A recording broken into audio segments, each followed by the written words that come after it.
The bachelorette party was a success. First, the friends had a little bit of light red wine, then they sang karaoke. Before falling asleep, they looked at old school photos. How funny we used to be, they reminisced, cheerful, skinny, with wide grins and freckles. But now we are beautiful swans, Jennifer laughed. It's true. No reason to complain. Young, beautiful, successful. The husbands earn well, the work is interesting, life is great. By the way, speaking of husbands, Alice reached for her glass and took a sip. Is Dean away on a business trip for long? For 2 weeks, Jennifer replied, and then immediately asked, why do you ask? Listen, Jennifer, don't you get jealous? Who knows how they entertain themselves on these business trips? Alice started. Well, Dean hasn't given any reason for jealousy, Jennifer thought. Honestly, no. I'd notice. Certainly yes, when he's running around like a squirrel in a wheel at work, he comes home tired. Besides, I don't let him be bored at night, she added playfully, demonstratively running her hand over her high breasts. Happy with a touch of envy, said the school friend. I wish I had your confidence. I'm jealous. Sometimes I even check his phone when he's not looking. Why? Jennifer asked reproachfully. To live with someone and not trust them? You're only torturing yourself with suspicions. But if someone does appear, I'll be able to take action right away. What kind of action? Jennifer laughed. Shoot the mistress? Maybe I'll pull the mistress away from my husband, timidly but defiantly said Alice, glaring. Alice, the train isn't even built yet, and you're already running ahead of the engine, Jennifer smiled, hugging the agitated friend. Let's trust our men a little. They love us for something, live with us, tolerate our quirks because we're perfect, declared tipsy Alice. The two, laughing heartily, finally went to bed. In the morning, Alice flew back home as her vacation was ending. Jennifer was happy to have seen her best school friend, reminisce about childhood, and gossip about classmates. Moreover, Alice kept her from feeling bored without Dean. He wasn't due back until the end of the week. Everything turned out wonderfully in the end. It was just a pity that Alice had to leave. Jennifer went to see off her slightly disheveled friend after last night's rivalry at the airport. We had a great time, Alice said. I really relaxed. Now it's your turn to come visit me. You can see the city and meet my husband. Yeah, and you'll be jealous of him, Jennifer laughed. Oh, come on, don't make me out to be jealous, the friend joked, offended. She looked around and suddenly stared at something, tugging on Jennifer's sleeve. Listen, a guy just walked by. He looks so much like your Dean. You must be mistaken. You probably imagined it, Jennifer shook her head. He's got 3 more days on his business trip. You must have been mistaken. Alice decided the guy was with a woman and was holding a little girl by the hand. Well, my flight has been called, so let's kiss goodbye. I'm off. Wave me goodbye. Alice disappeared into the crowd. Jennifer looked around, and suddenly she really saw Dean. He was talking to a young woman about her age, and next to them stood a 6-year-old girl. Her first impulse was to go up and ask what he was doing here, but Jennifer restrained herself. Slowly, keeping her eyes on her husband, she took out her phone and dialed his number. She saw Dean flinch and reach into his pocket. Dean, hi. Are you coming home soon? Jennifer asked, trying to calm her wildly beating heart. Sweetheart, just 3 more days and I'll be back, she heard in reply. Hang in there a little longer. There are important matters to resolve here. Okay, Jennifer said, hoping her voice didn't waver or tremble. I don't understand anything, but that's good. I'll kiss you, replied her husband cheerfully. Sorry, I'm being called. I have to go to work. And I kiss you, Jennifer hung up. Her husband, who was only a few dozen meters away, put away his phone, said something to the woman and the girl, and stomped her foot, demanding something. Grabbing their bags, they hurried towards the exit. Jennifer stood hesitantly for a moment, then followed them, keeping her distance and making sure that the stream of arriving passengers concealed her if her husband decided to look back. But he apparently didn't feel any surveillance and certainly didn't expect to meet his wife here. What's going on? Jennifer tortured herself with doubts. Who is that woman? Whose child is this? Could Alice have been right? Did he have an affair, and Dean is now living with a woman and a child? Anger prevented her from thinking clearly, and tears welled up in her eyes. Jennifer decided to follow this trio and try to find out something. Dean and his companions got on a bus heading to the city center. Jennifer, without thinking much, jumped on after them, turning to the window, occasionally glancing in their direction. The girl laughed loudly, asked questions, and the adults were completely occupied with her. This gave Jennifer a better chance of not being noticed. They got off at a stop near an entertainment center. Jennifer had to witness a pastoral scene, a happy family on vacation. The girl wanted everything at once, fidgeting all the time, and when the little one yelled, "Daddy, I want to ride the carousel," Jennifer's heart skipped a beat. There was no doubt now, Dean had another family. They'd been married for only 3 years, and that was enough time for him to have an affair. Wait a minute, though. The girl looked about 6, which means he was already married to Jennifer and had a daughter. How could this be? Is he some kind of sheik creating a harem? Jennifer decided she had had enough. Angry tears streamed down her cheeks as she walked along the sidewalk, contemplating what to do next. I wonder what he'll say to me. How will he wriggle out of it when I accuse him of infidelity? Am I ready to go through with this? What if he wants a divorce? She approached a small bar, walked up to the counter, and ordered vodka. Her thoughts were tangled, and her mood was rapidly falling to zero. She decided to give herself a little time to pull herself together. Hello, such a beautiful girl shouldn't be drinking alone, a voice said from behind. She turned around with an irritated look. A guy with a rather unpleasant appearance had seated himself next to her. When he smiled, his well-maintained crooked teeth and metal fillings were visible. I'm buying, he declared, waving at the bartender. And pour me one too. The bartender looked at Jennifer questioningly. She winced but decided to hold back. It wasn't anyone's fault that she wasn't in the mood, and the fact that she was married wasn't written on her forehead. Thank you, but that's not necessary. I prefer to pay for myself, she replied peacefully but firmly. However, the guy wasn't giving up. It's because there are no real men around, he said. You need to invest in a girl like this. He scanned her figure with a predatory look. Jennifer felt uneasy. The bartender kept glancing at her more frequently, apparently considering whether to intervene. There were only a few people in the bar, all occupied with themselves. Wow, how unlucky she is. As if the problems weren't enough, this creep has attached himself to her, Jennifer thought. I'd like to be alone, Jennifer snapped, but the guy was persistent. Did someone hurt you? I can see you've been crying, he said. Just point out who dared to do it, and I'll take care of him. The bartenders set down their order, but Jennifer no longer felt like drinking. I think I'll leave, she said, putting her wallet on the counter and trying to pay. Who's been told? I'm paying, the guy said angrily. Now sit down and drink up. I can pay for myself, Jennifer retorted. The bartender started moving toward them, but he was beaten to it. A hand covered in tattoos landed on the rude guy's shoulder. You've been told the lady isn't interested in your company. Go to hell, the unsuccessful suitor snapped.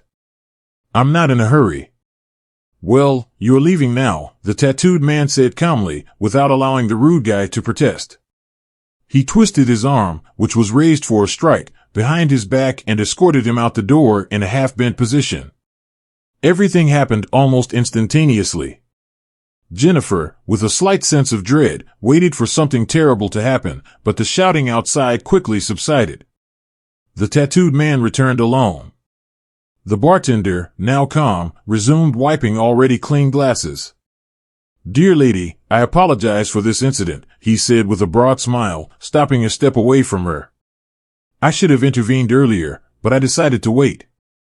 You never know what situations might arise. Thank you for getting rid of that guy, Jennifer said, examining him with interest. I was a bit scared. Unnecessary, I assure you, the rescuer smiled even wider. You were perfectly safe, even without my intervention, he said. He could have been dealt with just a finger. He pointed at the bartender. He used to be a boxer, but it's better to settle things peacefully, don't you think? Jennifer nodded. This scene helped her shift her focus, if only temporarily, from thoughts about her husband's infidelity. The guy stood beside her, examining her closely. Still, why were you crying? He suddenly asked. I noticed as soon as you walked in. Did someone hurt you? Note that this isn't a pickup line, it's something else. If my sister cried like this, I'd deal severely with whoever hurt her, believe me. And I don't have a brother who could stand up for me. Jennifer sighed.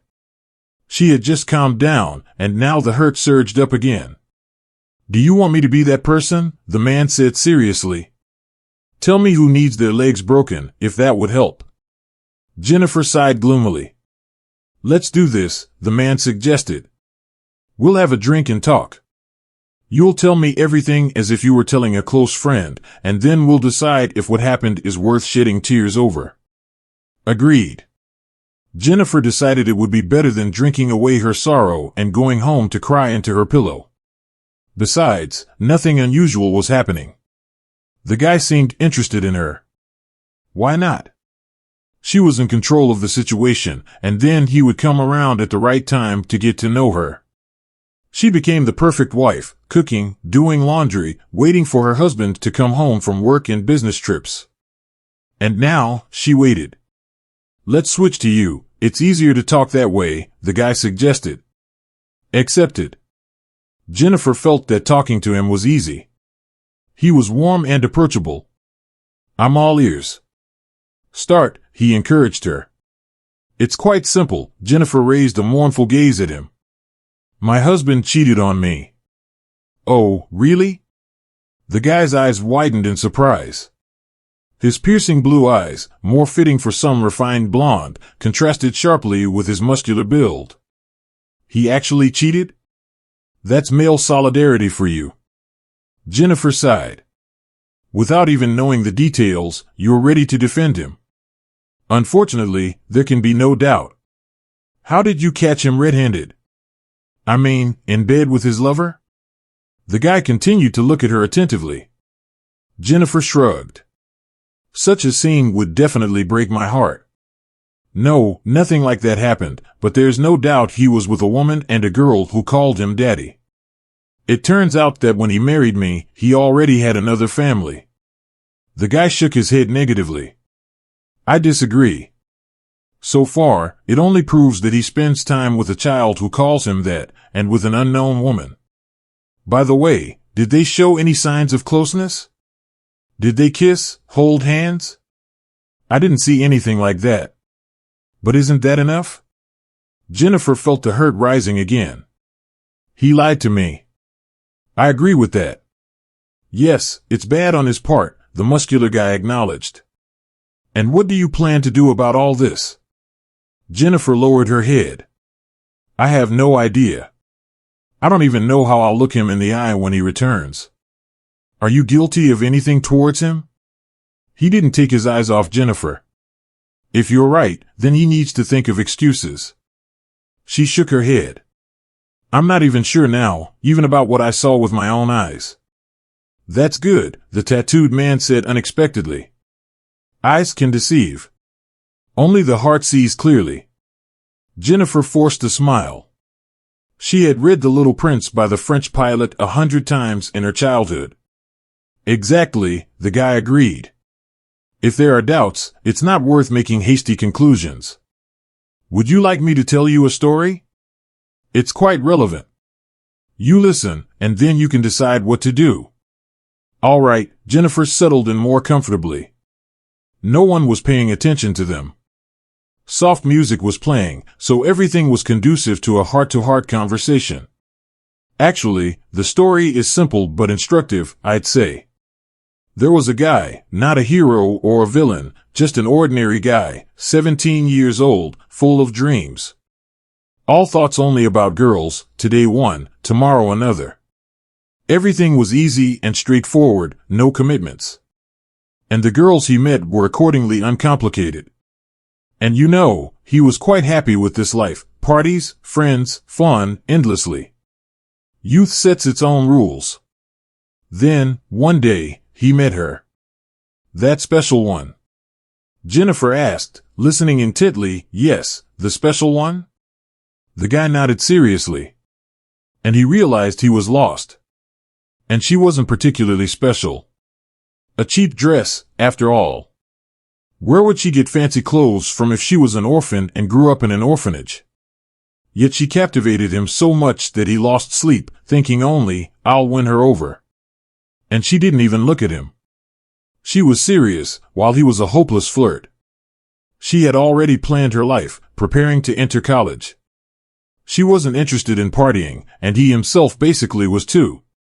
Since he tried to get close to her, offered to walk her home, she refused. That's when he hit a wall. He waited under her window, followed her to school like a puppy. His friends mocked him, saying he was pathetic. The caretaker at the orphanage chased him away, and the kids living there gave him all sorts of nicknames.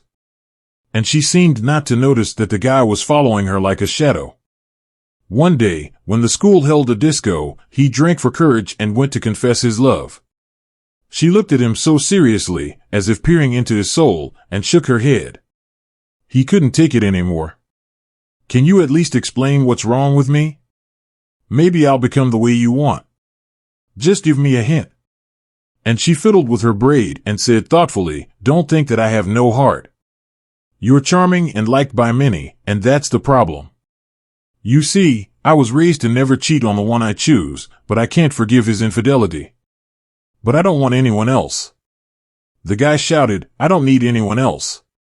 You're saying that now, but the girl didn't agree. Remember how many girls you've been with? Can you swear to it? It was all a mistake. Out of arrogance, I thought, here I am, such a great guy, any girl would agree to be with me. But it turned out that not just any girl is needed, only the beloved one. He found the right words, and she agreed to be with him. Jennifer, who was listening attentively, interrupted his story. Did she agree? The man nodded. He persuaded her for a long time, begging her to give him a chance. She relented, and they started dating. He also got serious. Later, to stay with his beloved, he enrolled in the same institute, and there they were inseparable. At first, people laughed at them. The girls tried to test whether he was really so faithful. They flirted, invited him on dates, but he refused. Gradually, they left him alone, thinking, well, he's not worth it. She was a modern girl, of course. She kissed, but didn't allow more, saying it was only after marriage. So he proposed with a ring. He did propose, but she resisted. Even then, she said she needed to finish her studies first, get her diplomas, and then think about family. The young man, passionate and full of energy, had to hold himself back. It was hard for him, but he endured and waited. They got their diplomas, and he proposed to her again.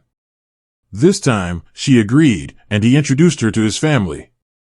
Of course, his parents were initially skeptical, saying that he brought a girl from an orphanage, who was inexperienced, never lived in a family, and wasn't used to anything. But he immediately shut down these conversations. Mom, Dad, I chose her, and I will marry only her. You will have to accept both of us, or I will leave with her. His mother, of course, cried, but she knew her son well. And though with a heavy heart, she gave her blessing. They had a modest but joyful wedding, and there was no happier person in the world than him. He carried his young wife in his arms, extended the honeymoon for a year, and his wife loved him. Moreover, his mother was wrong, she could do everything.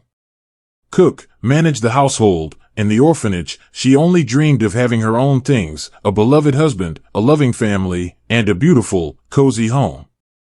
Now that her dream had come true, she was just flying on wings. But then, what happened? Jennifer asked quietly, noticing that her conversation partner had become thoughtful.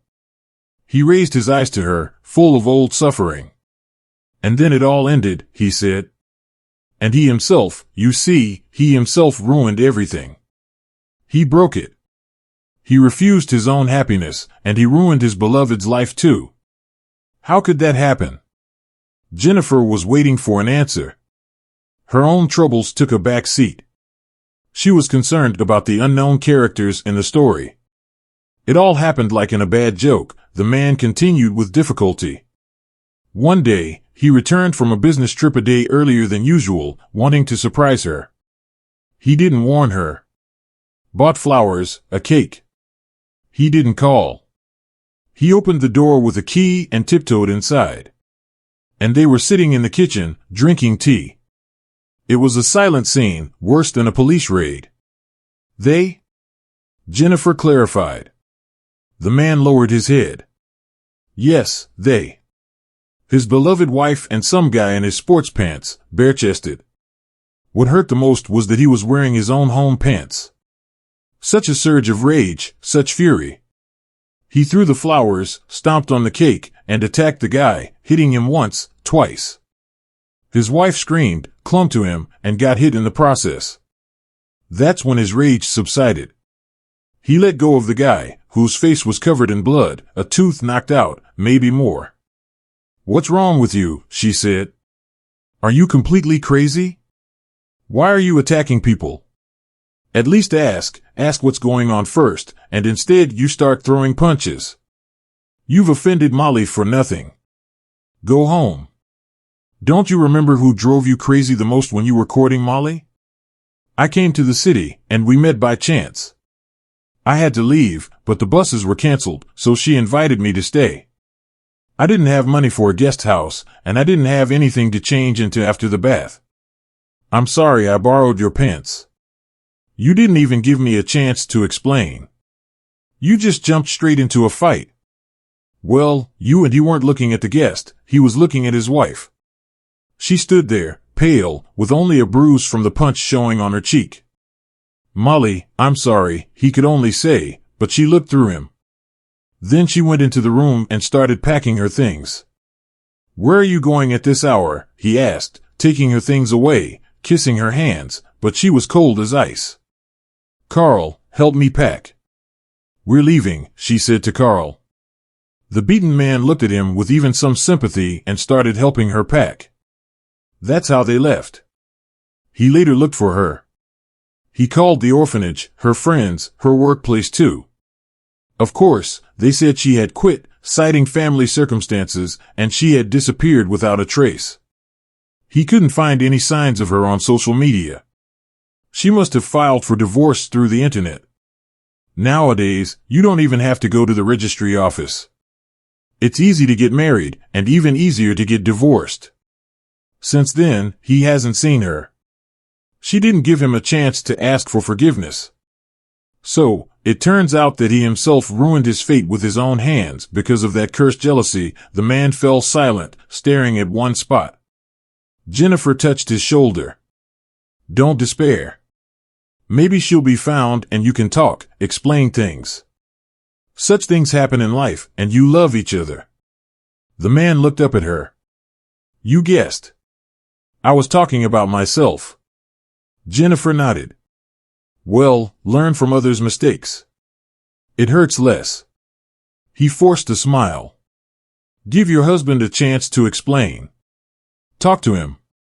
Maybe everything is not as it seems. Jennifer hesitated, then nodded. All right, I promise I'll try to talk openly. And you don't give up, okay? He agreed, smiling at her, though it was forced. And if you need to talk, find me. He took a business card from his pocket and handed it to her. See the irony of fate? Jennifer read the inscription on the white rectangle. Jake, psychologist, therapist. Yeah, I'm talking about the irony of fate, he smiled again. We both studied to become psychologists to help people solve their problems, but we couldn't handle our own. He changed the subject. Do you need a ride home? Thank you. I'll get home on my own, Jennifer said thoughtfully. I'll walk a bit, reflect on things. Sorting out my thoughts is good. Jake gave her an encouraging smile. Never hurts. Thank you, Jake, Jennifer said sincerely. I'm sure we didn't meet by chance. In any case, you've been a great help. Don't mention it, he said seriously. Don't call your husband until you've cooled down. He raised a finger with a very serious look. Jennifer laughed. Jake's entire appearance didn't quite match his profession, tattoos, a muscular torso, and his demeanor was, to put it mildly, unrefined. I understand, Jake guessed what she was thinking.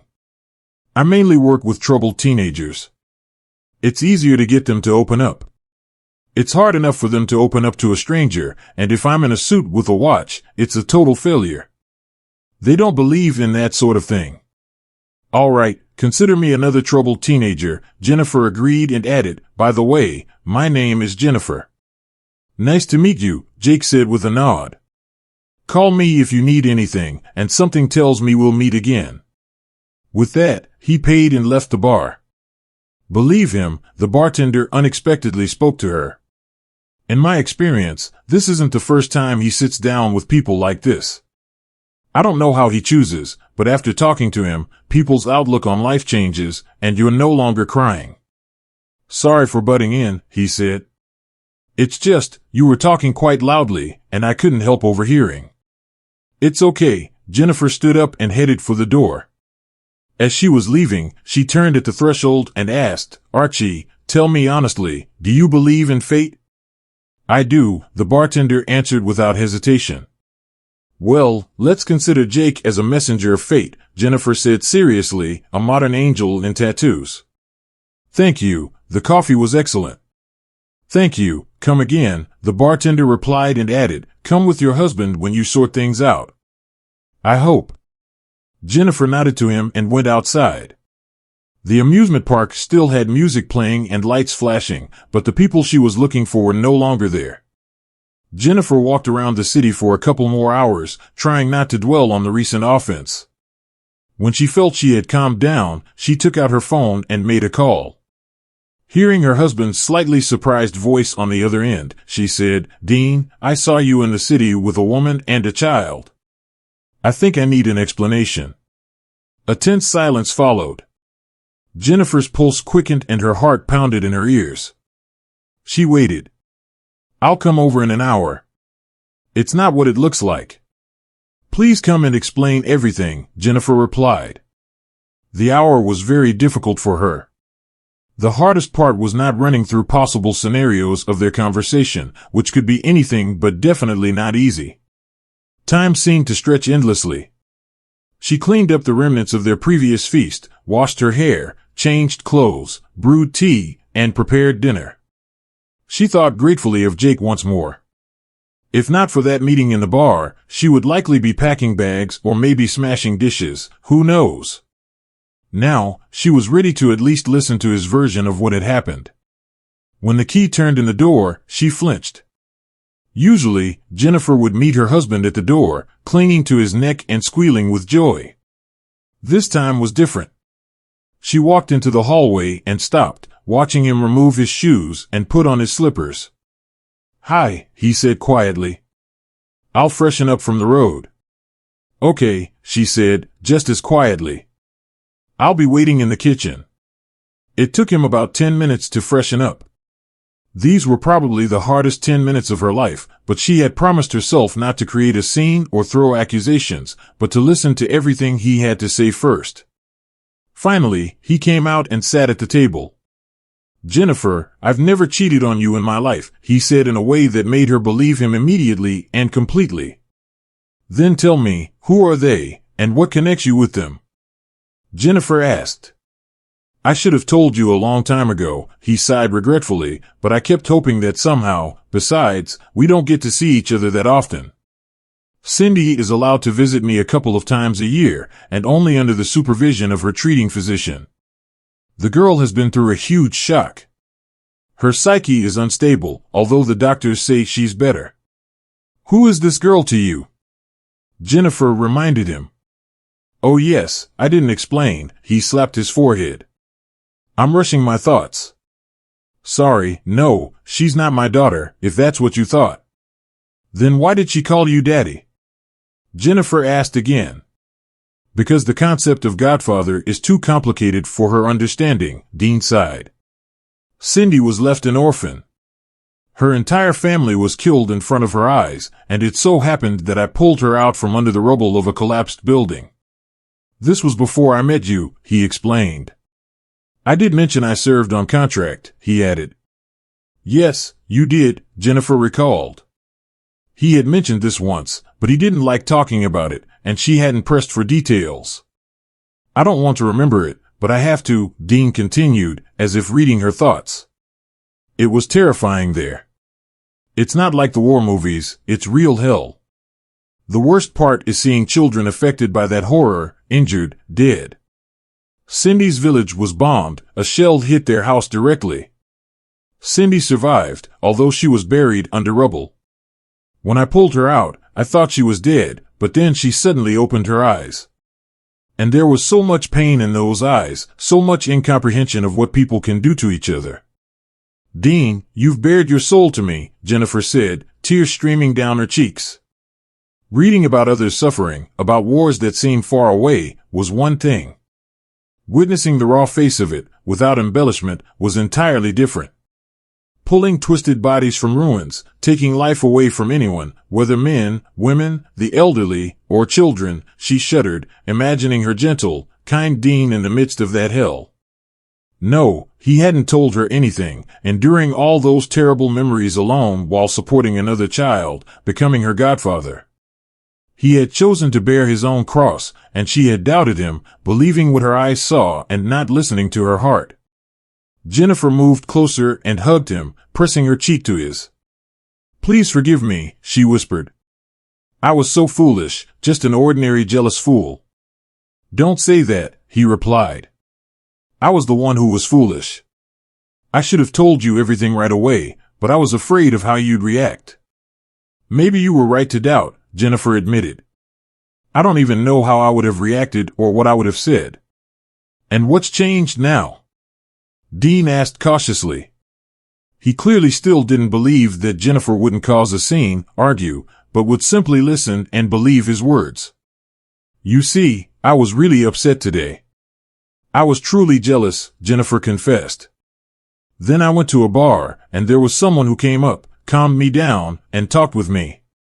Seems like now it's my turn to be jealous. Dean laughed with evident relief. Don't even start, Jennifer whispered into his ear. He's just a good person. A psychologist, by the way. I never thought I'd meet a psychologist covered in tattoos.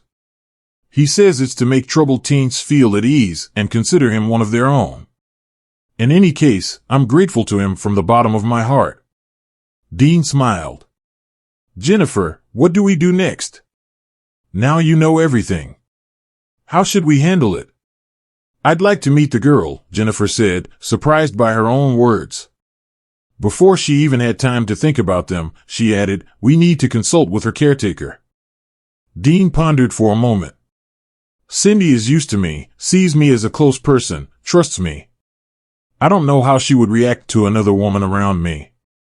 You understand, the girl wants parents, a father and a mother.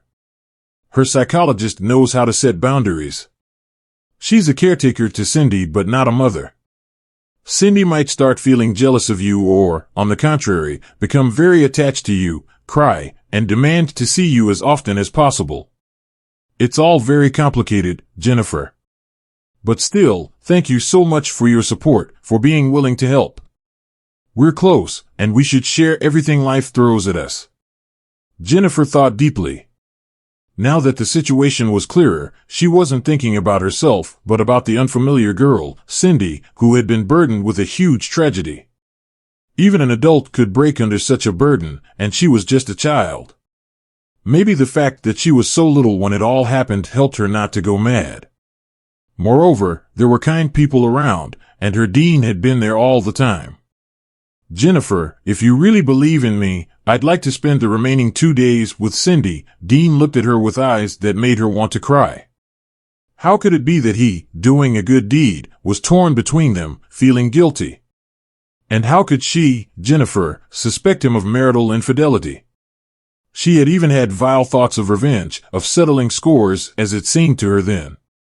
Who knows what might have happened in the bar if the persistent suitor hadn't been so despicable and she hadn't had that timely conversation with Jake.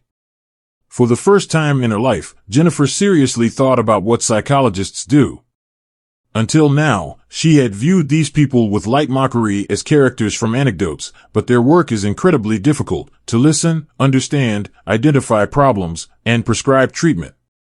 Ordinary doctors treat the body, while psychologists and psychotherapists treat the soul. Surely the unknown woman, Dean called the caretaker, is just as wonderful as Jake, Jennifer thought. Besides, both helped children and teenagers. She couldn't do that, but they did it day after day.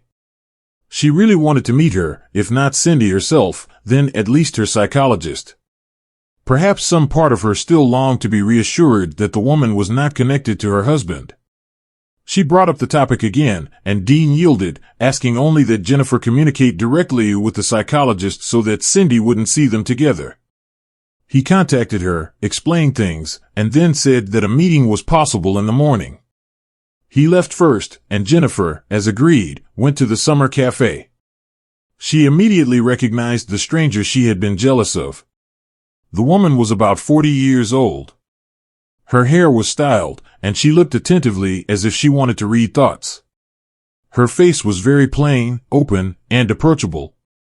She might not have been called beautiful, but there was something about her that was much better than any beauty. It was like magic. "Hello," Jennifer said as she approached and sat at the table. "Is this about me that Dean talked about?" "Very nice to meet you," the curator smiled. "I'm Molly. Could you tell me what piqued your interest?" "Cindy? Dean must have told you that she's a special child." "Yes, he did," Jennifer nodded. She really didn't want to tell the woman that she had practically forced her husband to tell her everything. "I was struck by her story, and if I can help in any way." "She receives professional social assistance, so don't worry," Molly interrupted. "I won't hide the fact that I'm concerned about Cindy's strong attachment, but there's nothing to be done about it. He was the one who rescued the child from the rubble. She saw him first when she came to. Cindy is incredibly attached to your husband and considers him her own person. She interacts with other children and knows that a normal family is one with a child, a mother, and a father. She barely remembers her own family. A child's psyche is flexible. She has erased the traumatic memories. Yes, Cindy is a very nice girl, but she is still a small child. As time goes on, this developmental delay will become more noticeable. If you're even thinking about adopting Cindy, I must answer you the same way I answered your husband, no and no. You will probably have your own children, and then Cindy will become a burden. The girl doesn't deserve to be taken in like a puppy to play with and then returned when she's grown and becomes unmanageable." Jennifer listened to her words and realized that Molly was right. She knew better what to expect from a child who had experienced terrible grief. At the same time, it seemed to her that there was something more behind these phrases. "Tell me honestly," Jennifer asked suddenly. "Do you yourself want to adopt Cindy?" Molly settled back and fell silent. However, she eventually answered honestly. "Yes, I believe my experience will help raise the girl and correct her behavior to a normal state." "Then why is Cindy still not with you?" Jennifer understood she was asking very uncomfortable questions, but she couldn't stop. It was as if someone in heaven was pushing her to ask the right questions. Because I am alone," Molly managed her emotions and spoke almost indifferently about her pain. "I don't have a husband, and full families are a priority. But don't think that I had designs on your husband." "No," Jennifer answered. "Only friendly relations. Nothing more. We both care deeply about the girl and wish her well." "That's when I answered your questions," Molly said. "Answer my question. What are you planning to do next now that you know the whole truth? Will you be able to let your husband go peacefully?" Of course, Jennifer said, though she didn't even consider interacting with the child. Molly continued, even when you have your own children? She kept probing. Jennifer could not immediately answer positively. I don't know, she sighed. I don't know how I will explain to Cindy why the one she calls Dad is no longer coming. She might become withdrawn, go into herself, or conversely, start showing aggression. The best option would be substitution. Substitution? Jennifer asked. An option where both parents come into the child's life, Molly explained. Then, with her own father and mother, she won't miss Dean so much.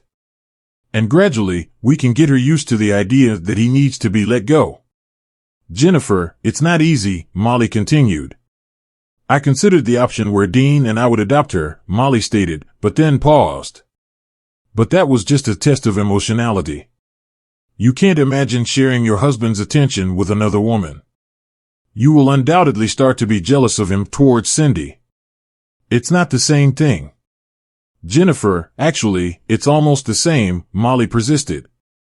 I think I'll have to take Cindy away, where these meetings will stop. Gradually, she will become stronger. Jennifer looked at the curator as if hoping to burn her with her gaze. Tell me, what does Cindy mean to you? She asked slowly. Just be honest. Unfulfilled motherhood, Molly replied. A substitute for ordinary female love for a man. Molly smiled, but it was a smile like that of the Snow Queen. Yes, I'm alone. It's my conscious choice. Relationships in a couple are people who lie to each other, cheat, get jealous, and make wrong conclusions from what they see or think they see. You know, Molly, I have the feeling that you yourself have experienced a strong psychological trauma, Jennifer said. Yes, Molly answered. My relationship with my husband was on the verge of collapse. I was jealous of him for you, thinking he had a second family. But a conversation with someone of your specialty helped me. He told me how he once lost his one true love because he didn't believe her. And I stopped. Maybe someone like Jake will appear in your life. There was a person named Jake in my life. Molly looked her straight in the eyes. He taught me an important lesson. People don't believe each other, although they swear to be honest.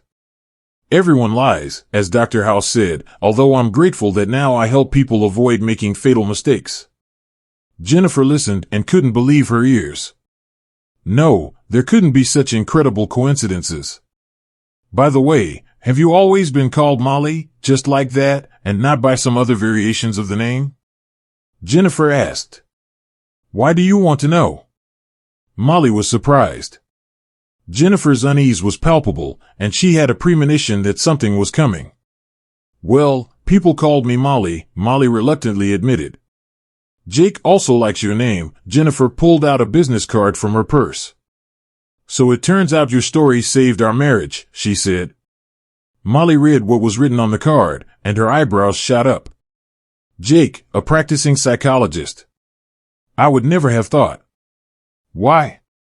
Jennifer defended her recent interlocutor.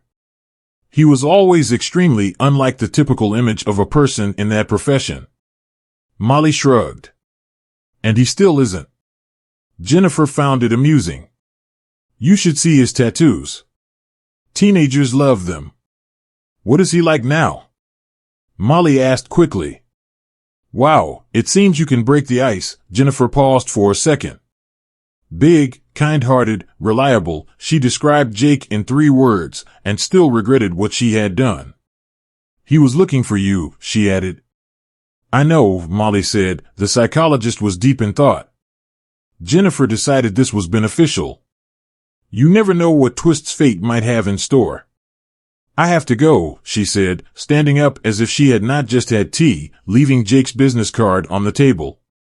I heard you, Molly, and I promise I will try very hard not to harm Cindy with my words or actions. But by the way, she made a mysterious face. Do psychologists believe in premonitions? No, of course not, Molly cut in.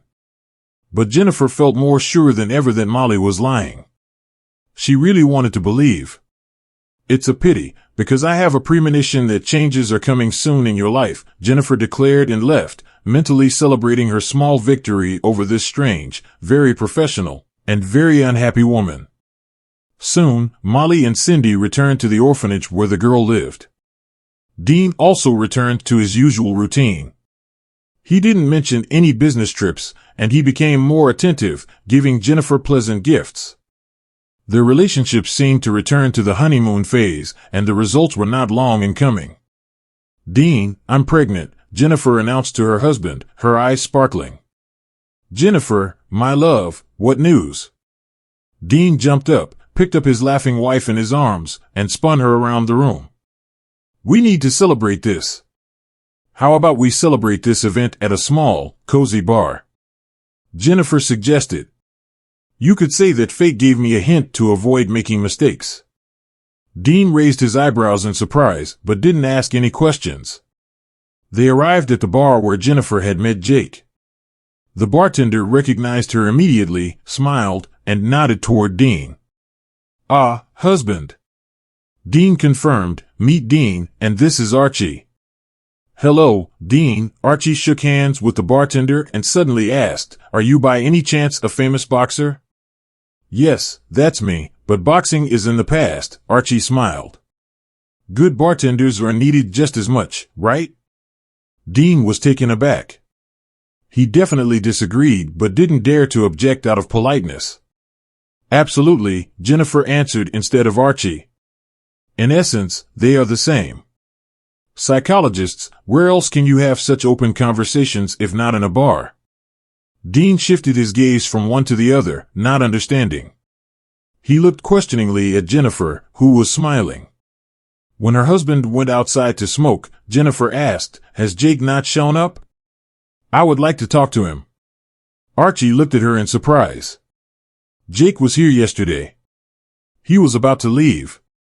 He said he asked you to come by." He handed her a folded note. Jennifer unfolded the paper and read, "Jennifer, I am confident that boomerang works well, and the good you did for me will surely come back. Molly found me. We talked and decided to correct the mistakes made. If it weren't for you, we might never have met. For the girl, don't worry. Together, we can get permission to adopt. One day, you will come to the place where we met, and you will have a great reason for it. Trust me, Jake." "He was right," she said quietly. "I have a great reason to come here. We're expecting a child." "Congratulations." Archie's smile grew even wider. "You won't get any alcohol, but I make wonderful non-alcoholic cocktails." "I have no doubt," Jennifer returned to the table. When their order arrived, Dean stood up and declared, "To my wonderful wife, who will soon become the mother of my child." "You're quite the owner," Jennifer exclaimed playfully. "Don't doubt it," Dean laughed. "This is my family, my responsibility, my happiness, my wife, and my child, and I love you all." He took a sip, and Jennifer tried the cocktails, delighted. Then she said, "Jennifer, I learned one more thing today that you should know. Remember Molly, Cindy's curator?" "Of course I do," Jennifer replied. "She's the one." Dean looked at her puzzled but decided not to ask questions. "In short, she called and said she's getting married, and that means Cindy will have a real family." Jennifer sensed a hint of sadness in his voice. He had really become attached to the girl. "You know, everything will be fine. You will see. You'll meet Cindy again, I feel it," she said, standing up and kissing her husband. "How do you know?" he asked, puzzled. "I know," Jennifer replied, "because the boomerang of good always comes back." "Then let's drink to goodness." "May there be as much of it as possible," Dean proposed. 6 months later, Jennifer's words proved prophetic. "Jennifer, Molly called me. She wants to meet," Dean said, looking both pleased and excited. "At that same bar with Archie. You'll go, won't you?" "Definitely," Jennifer answered. "Dean, you're fussing over me like a hen over her chick." "I'm pregnant, not ill," she said. "Molly would come with her husband and daughter, and she couldn't come down." Cindy will be there too? Well, finally, I'll meet your goddaughter. Jennifer hugged him soothingly. Why are you so nervous? Everything will be fine. Even so, she was anxious about the meeting.